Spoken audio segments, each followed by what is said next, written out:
When I was deployed, it turned my wife into a single parent.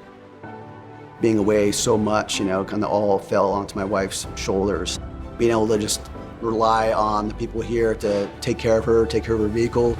Phil Long has always gone above and beyond. It just made the process 10 times easier. Phil Long didn't just take care of my vehicles, they took care of my family when it mattered the most. To our veterans, active duty military, and their families, thank you.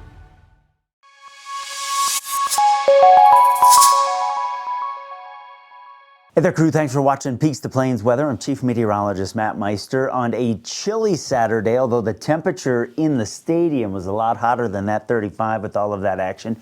Great game if you watched it. Awful news after with the broken ankle for Bo. It's the NFL. It's next man up. We got a good defense. We'll see what happens. Warmest temps were on the western slope yesterday. We had lots of 30s out there. As we move into today, it'll be a warmer day. 40s from the Springs, areas north of the Arkansas River, getting up onto the Palmer Divide up toward Denver in the 40s, and some 50s along and south of the Arkansas River. So it's enough that we'll notice it.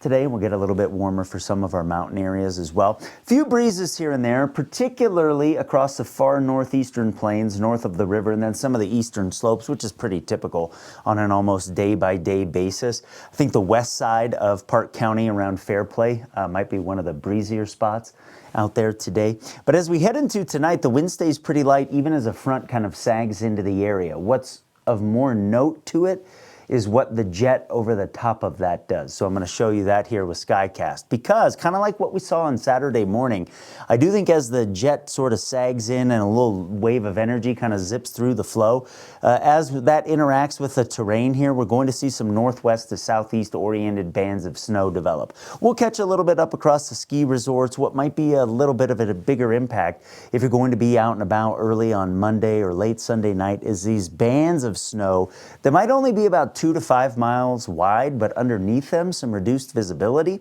and some quick accumulations of snow. I think through 3 o'clock this might be a little bit farther to the south and to the west, so it might clip kind of eastern El Paso County, and then it will sag south during the morning, but the energy's kind of going away then, so it starts to break up a little bit. I'm going to say this though, in my official forecast for snow, I'm going to bring that potential for a couple inches if you're under a band a little bit farther to the west than what you just saw, and then arcing down toward eventually kind of toward Highway 50 here.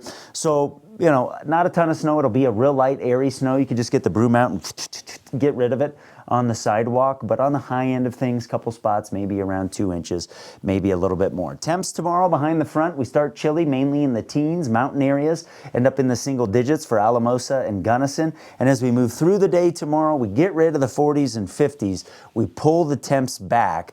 Couple breezes out there. Not an awful day once we get rid of the snow, but certainly a chillier one than what we'll have out there on your Sunday, which, by the way, I hope you and yours have a blessed day.